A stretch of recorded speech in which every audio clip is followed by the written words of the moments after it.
Hey everybody, welcome. I'm Jay. Happy Thursday. I hope you've had a good week so far. We got William here. William's got a cool challenge that he's taking part in. He was given 5 scripts of 5 different genres of narration. He wants to make sure that they sound different enough and they're hitting the nail on the head, as they say. So we'll take a listen and see what we can see. If you'd like to submit a sample just like this, there's a form in the description. It's free.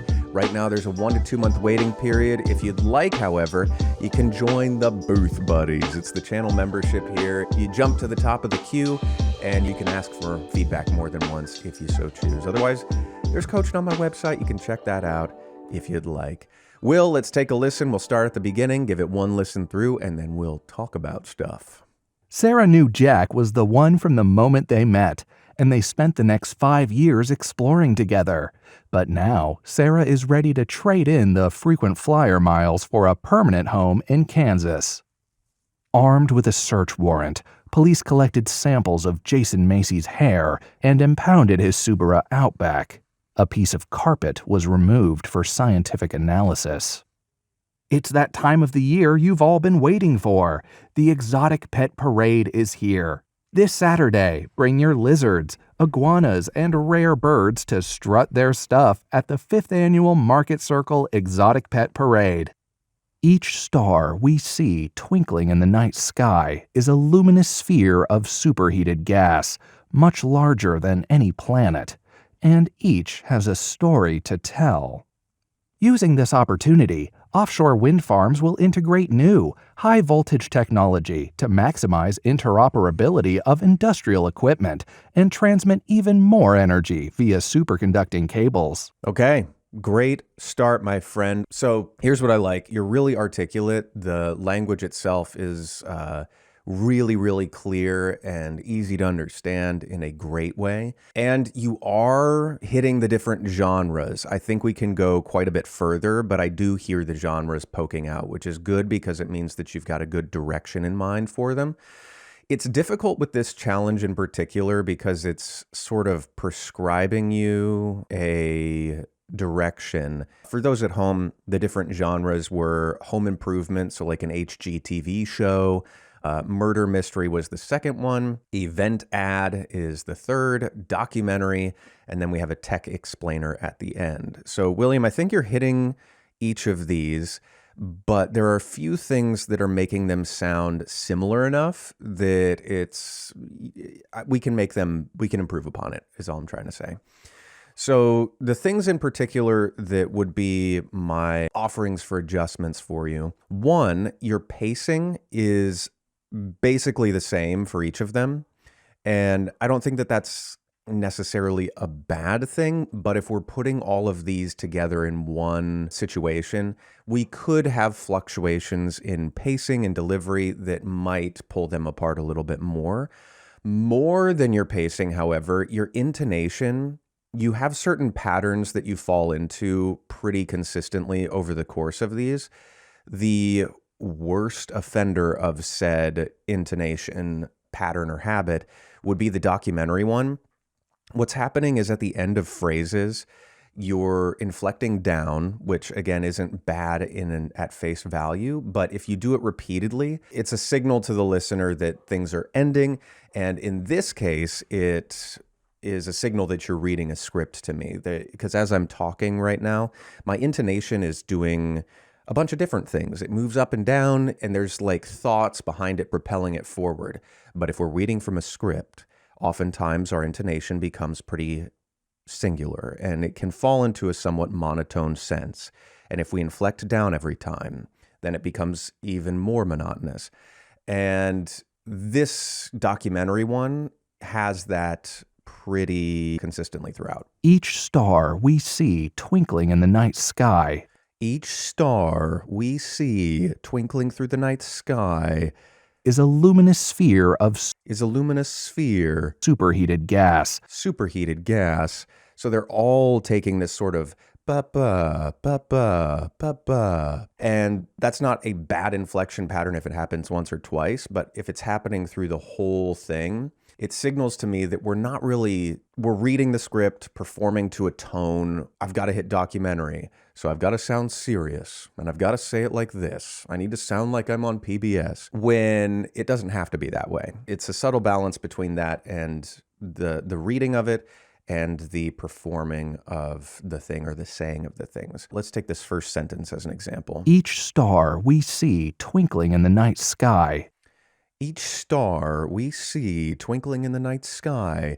Instead of that, if we say, each star we see twinkling in the night sky, that's not necessarily the right way, but it's not me reading a script. I'm just telling you, each star we see twinkling in the night sky, it's got this thing going on, if that makes sense. So be careful in your intonation that you're not just inflecting down, or I would say rather, as you're performing, maybe to just get it in your bones and exercise that, force yourself on one or two reads to inflect up.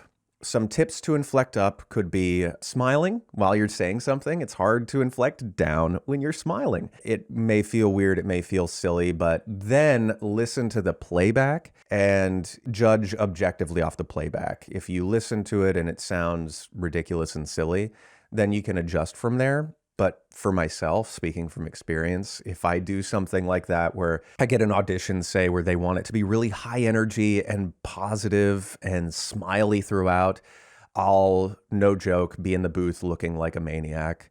Welcome to this thing over here. And then I listen to the playback and I'm like, oh gosh, that actually sounds good and passable. So then you're like, well, shoot, now I have to be a smiley, high energy person all the time, which is not my vibe generally. I have to work for it.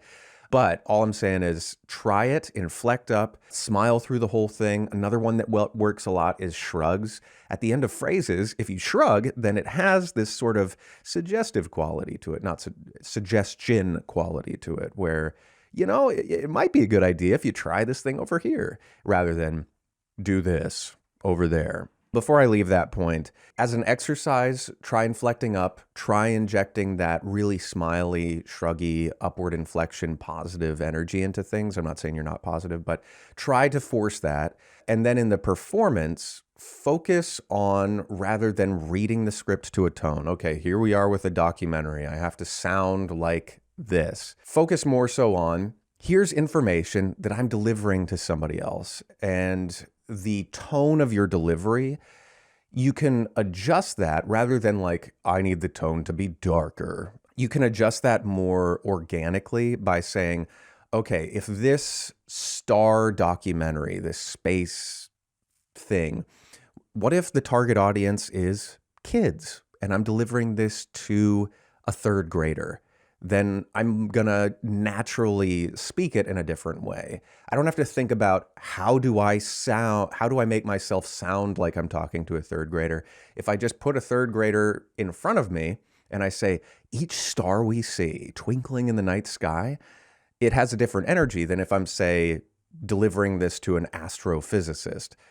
Each star we see twinkling in the night sky, it's going to have a different quality just depending on who I'm talking to. So that's a great way to help yourself shift in tone. And incidentally, it's a great way to model different takes for yourself. So in auditions, for example, if you have the option for 2 takes, doing 1 to like what you think they want kind of thing. If it's, for example, this tech explainer here, we're talking about wind turbines and power stuff. So maybe we're talking to like government infrastructure services or state assemblies or something like that.